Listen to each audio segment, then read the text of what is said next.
Welcome back to my Colorado mountain garden, and these are all but one of my peppers. My Fresno is still on my grow shelf. These are all in my grow tent. The sticks that are in them are about 24 inches tall. Some are a little bit, some are 23, whatever. I use bamboo sticks.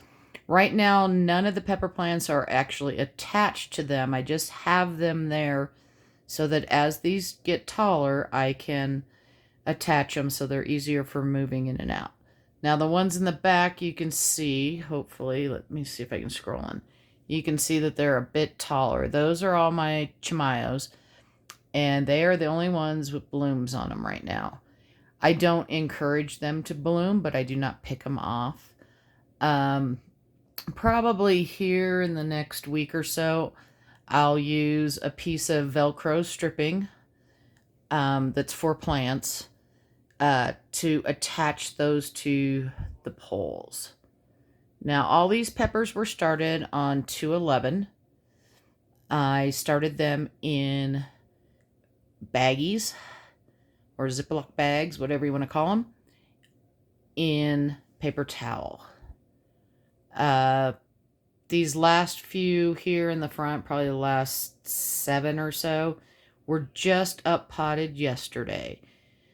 So I have a pepper problem, and I guess I'm okay with that. I use peppers for a lot of stuff. Most of these are chili peppers like Anaheim's, Chimayos, Pasilla, Guajillo. There's jalapenos in there. There's some yellow bell peppers. There's some banana peppers and some serranos. And I make a lot of my own green chili, obviously, and then a lot of my own rubs and stuff like that. I do a lot of smoking, canning. My husband likes the sweeter peppers, so I do a lot of pickling of those because he likes to put them on his sandwiches and stuff. These were up potted with a mix of Fox Farm Ocean Forest compost, and my compost is Coast of Maine Coddy Blend and worm castings. Now, eventually, I will have to fertilize these, but probably, the chimayos were the first ones in there. I might have to give them a shot of fertilizer here in the next 2 weeks. The ones that are more recently in there, they won't need them for a while. I'm going to hold these peppers in these 1-gallon containers, and then they have the higher plastic drains, and that's how I water them. I put the water in there. So I'll put about, each time I have to water, I put about inch to inch and a half of water in the bottom and let them absorb it. And then I just have to kind of watch, because some of them need a little more water than others, so I may have to add a little bit more.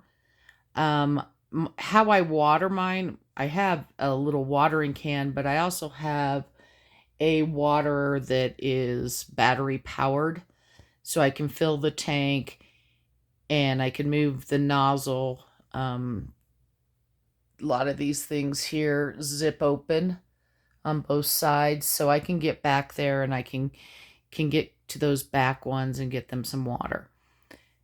This is where they sit. I will start moving them in and out probably sometime in May to get them acclimated, and as soon as I think it's warm enough, they will go out into the greenhouse, and I usually leave them sit out there until June sometime before I put them in 5-gallon containers. Some of these are actually going to go into the hoop house, so I'll have to wait till it's a little bit warmer, but they're going to go directly in the raised beds, and I may have a few spots in my big greenhouse to put them in the raised beds, but this is what everything looks like. Again, they were started on 2/11. Next year, because these are still getting pretty big pretty fast, and I still got time before they have to go out. So next year, I might even wait 1 week longer before I plant them. Hope you're having a wonderful day, and happy gardening.